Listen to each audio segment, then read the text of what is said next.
Welcome to Newsmakers. I'm Andrew Donovan. New York State has a relatively new Commissioner of Homeland Security and Emergency Services, one giant department that does way more than most people know. Joining me now is that new Commissioner, Terry O'Leary. Welcome to Syracuse. Welcome to Newsmakers. Thank you, Andrew. Really good to have you here. So you're new to the formal role, the formal title, but you're not new to the work, you're not new to the department. No, I've actually been with the division going back to 2016. So I served in the #2 role for about 10 years. And when the last commissioner moved up and went to the governor's office, I was thrilled that Governor Hochul gave me this opportunity to lead this great agency. How's it going so far? You were interim and then you were formally nominated and approved. I was confirmed at the beginning of June, so very thankful to the Senate for their support. And it's been busy. It's been really busy. So this summer we had a number of different events. We had FIFA, where all the games were in Jersey, but most of the people were coming out of New York. We had Sail Forth, where we had over 40 Navy ships from 17 different countries in New York Harbor. And then we also had a number of tall ships on parade when the Vice President came to visit.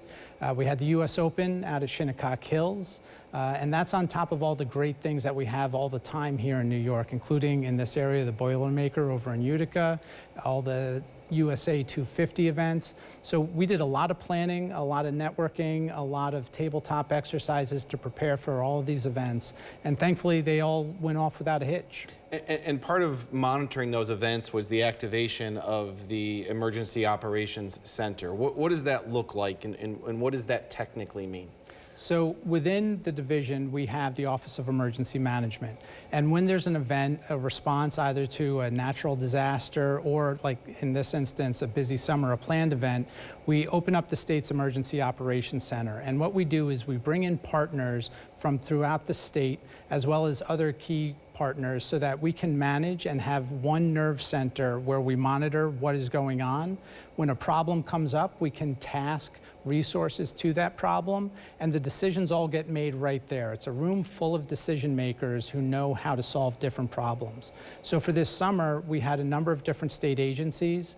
We had the State Police, Department of Environmental Conservation, Department of Transportation, the National Guard, Department of Public Service, which works with the utility companies, but we also brought in the FIFA Host Committee. They had a representative with us as well, and we had folks that we worked with, the Coast Guard and the Navy. We also take our staff and we send them out to various emergency operations centers throughout the state. In a couple budgets ago, the governor doubled the size of the office's field staff, and that allows us to put staff in the NYPD's Operations Center, New York City Emergency Management. We even had staff at MetLife Stadium for the duration of the games, and they could report back in real time what they saw. Without risking Homeland Security, what was one of the examples of perhaps something that arose that center was able to respond to? So you couldn't drive directly to the stadium. You either had to take a train, a bus, or you could park at the nearby mall. And the trains and the buses only ran for 3 hours after the game. So after one of the first games that was actually at the same time as one of the Knicks finals games, and there was this rumor spreading that people were going to be able to stay in the suites and watch the Knicks game in the stadium, which means they all would have missed the buses and the trains. So that rumor caught on online, and one of the things that we did was we reached out to our partners in New Jersey through the person on site, quickly put that rumor to bed, and we avoided having to come up with alternative plans on how to get people back to New York after the game. It sounds like a silly one, but it's one where it can take legs, and if you don't have someone on site with real-time situational awareness, you never know which direction it's going to go. I want people to understand how broad your organization is, because we hear Homeland Security, we think of a post-9/11 federal department. But the state has an equivalent. You're broader, though. You also do emergency services. I'm wondering if you could somewhat define and tell people the scope of what your office does. Sure. So the origin of the division, it was created back in 2010. So we're about 16 years old now. And it was the same idea as the Federal Department of Homeland Security, but it was taking state components that all have a role in keeping New York safe, resilient, and prepared, and bringing them together so that we're not introducing ourselves at each disaster. So within the division, we have the Office of Emergency Management, we have the Office of Fire Prevention Control, State Fire, we have counterterrorism, we have interop and emergency communications, and then we also have admin and finance, which does a great job in administering over $500 million of grants every single year that goes out to our first responders throughout the state. It's hard to think about, and something you don't want to remind yourself about, but we're approaching the 25th anniversary of 9/11. Your state was the one that suffered the worst attack in American history at Ground Zero. And I realize the NYPD is a world-ranking police organization, but you're also the state-level protectors of New York City, and I just wonder what that burden is like. It's one that I take very seriously, and it's one that motivates our staff every day. We're an agency of about 850 people, and we have part-time instructors and workers who help us, but we're a small organization in terms of our total footprint. We're very much based upon creating partnerships, empowering local first responders with resources, with training and guidance. And that goes from the largest department, the NYPD. You know, many of my family members were and are in the NYPD, all the way to the smallest department, to make sure that no matter where you are in New York State, your first responders have access to resources and training so that they can serve their communities best. But establishing those partnerships is really the key of what we do, spotting gaps and trying to help raise the level of what our first responders are doing, whether it's law enforcement, the fire service, and we also work with EMTs and other first responders. One threat that has kept your office busy more consistently than ever is the weather. Right now, our neighbors in Albany are recovering from severe flooding. 2 years ago in New York State was the highest number of tornadoes on record. Average is 10. Rome was severely hit by an EF2 tornado. We're looking at footage from the damage then. How does the weather and how are changing weather patterns changing your work? The weather is undoubtedly changing, and what we're seeing in Albany right now, I was there yesterday morning and we'll be headed back in a minute. We got over 11 inches of rain in Schodack in Rensselaer County in 24 hours.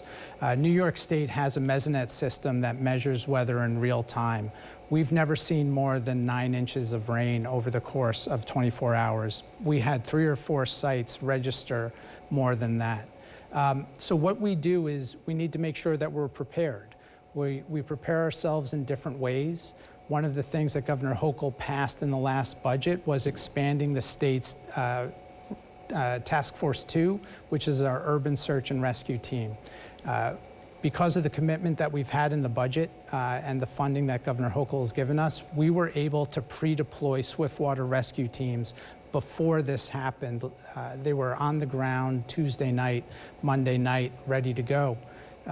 We also have partnered with Weather Service, with the National Weather Service, and Governor Hochul created what we call NYS Work, the New York State Weather Risk Communication Center, which is a group of meteorologists at the University of Albany who give us very detailed forecasts in a fashion that we can actually operationalize it. We can look at the forecast and say, we want to put a swiftwater team here in Albany County, we want to put one in Sullivan, we want to put one in Columbia County. And that's in fact what we did with our partners at State Police and DEC this week. Yeah, 2024, there were 31 tornadoes in New York. The average is 10. This year, 13 tornadoes this year, which is above the average. That gets into the top 10 years of number of tornadoes as the number grows this summer. So you've been busy. But it's more than just responding on the gray sky days.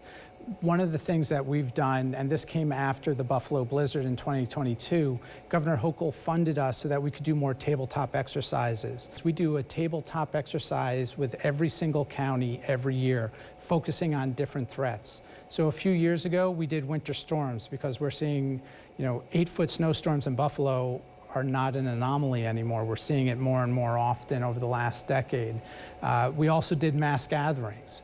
So mass gatherings are one of the most vulnerable times for a population if a terrorist were to commit an attack. So we did a number of tabletops on mass gatherings. So for county fairs and for other local celebrations, people are prepared. We also did it to handle mass casualty events. If someone were to have an event in their county, like we saw in Schoharie County about a decade ago with the limousine crash, right? They're not prepared to handle that many casualties at one time. And so it's all those questions that you can answer and you can help plan before the event happens. And the division spends a lot of time working on that with our local partners to make sure that they're prepared. All right, we'll take our first break. More with the commissioner from the Division of Homeland Security and Emergency Services for New York State when Newsmakers continues.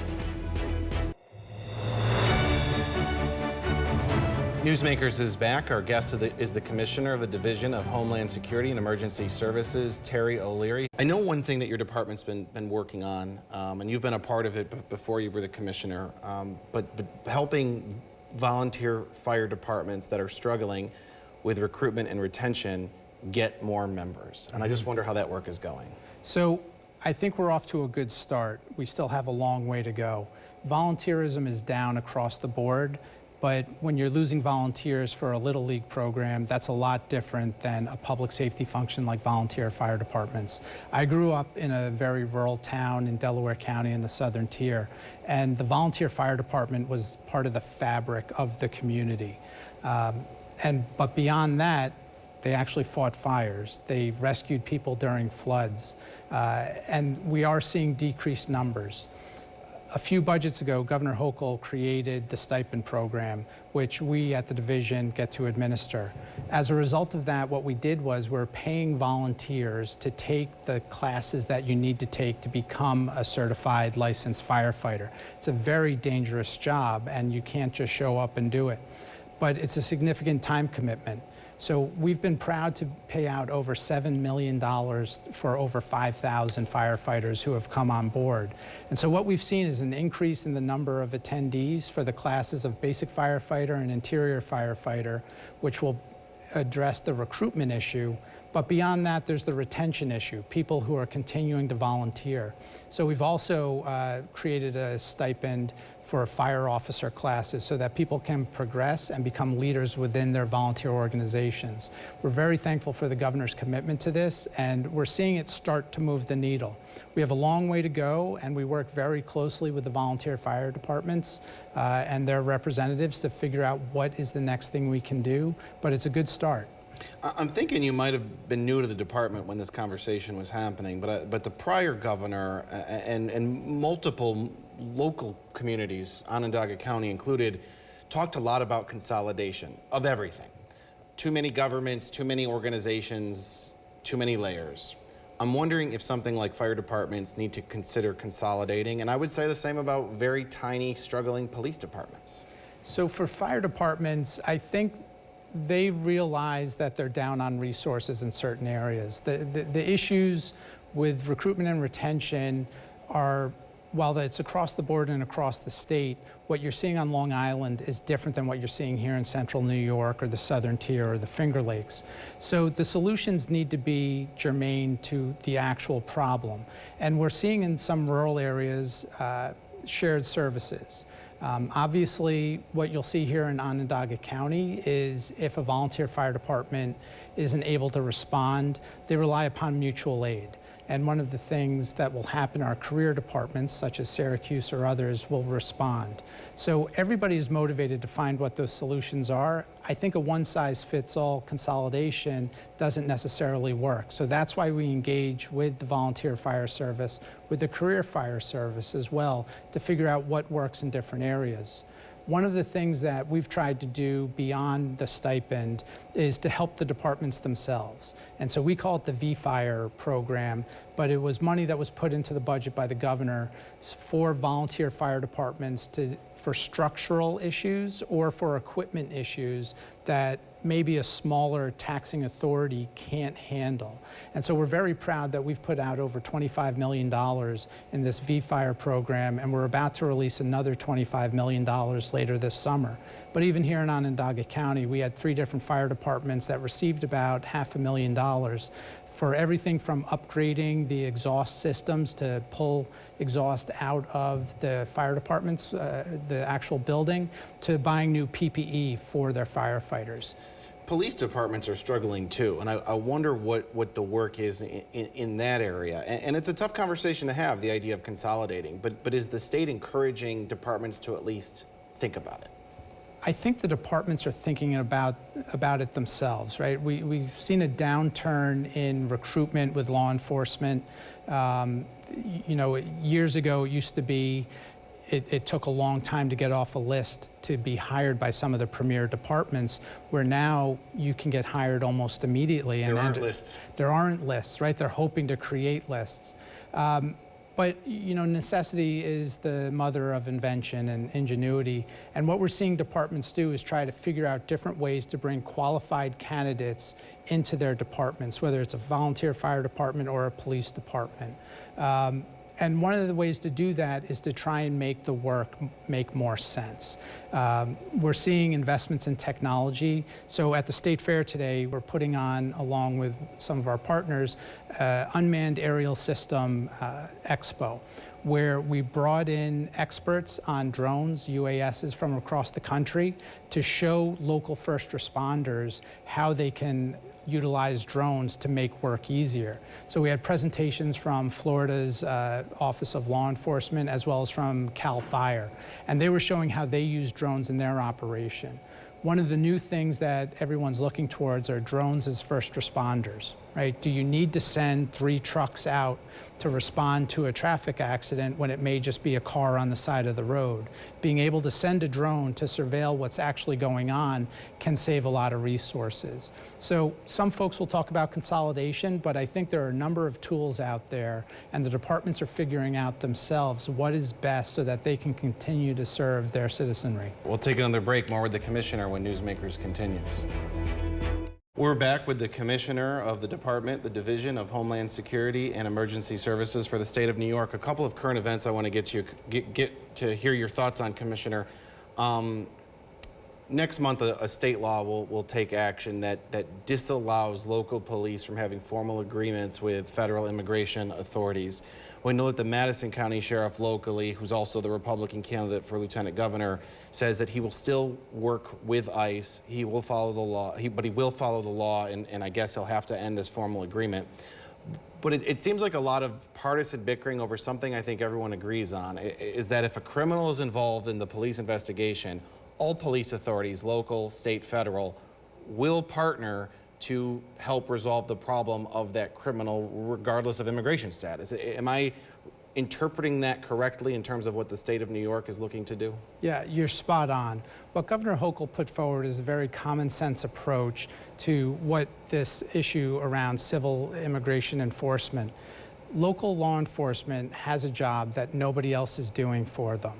They are in charge of making sure that their communities are safe. And Governor Hochul has said this repeatedly, and there's nobody in the state who says different in state law enforcement.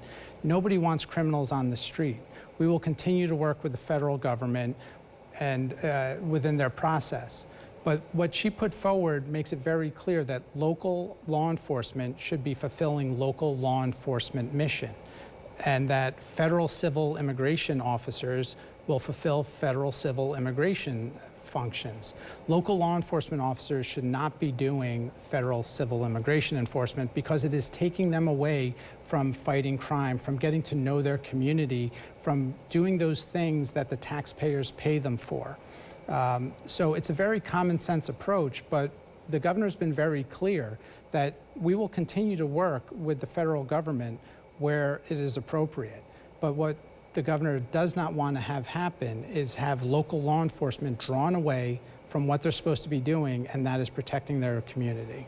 Anyone who's watched the news in Central New York lately has unfortunately heard our reports about what seems to be a string of high-profile sexual abuse of children cases over and over again. Each one has a different dynamic, but in the end, accusations against these people that they're sexually harming children in some way.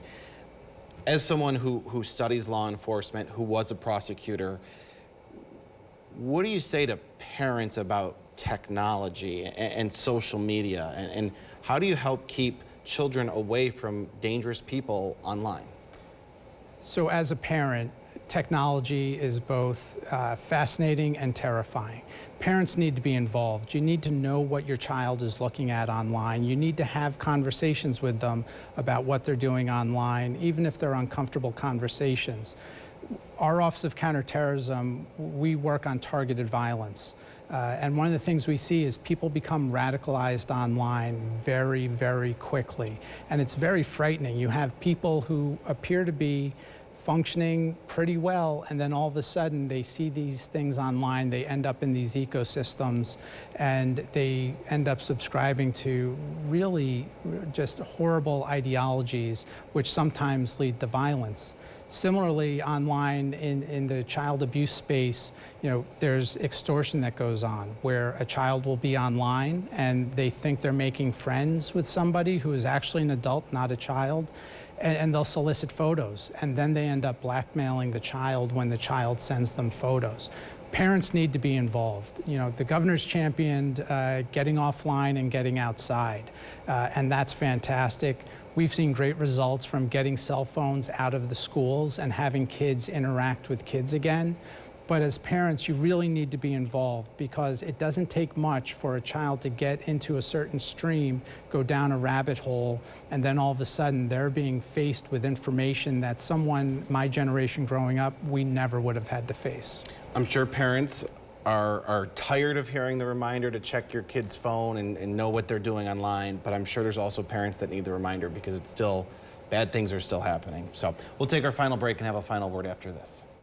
We are out of time, but I want to thank the Commissioner of the Division of Homeland Security and Emergency Services for New York State for being here. I really appreciate it. Thank you, Andrew. Welcome to the role formally, but obviously you're a veteran of the department, and so it's good to see you in the top job. Thanks so much. Appreciate it. That does it for Newsmakers. For all the hardworking people of News Channel 9, have a great weekend.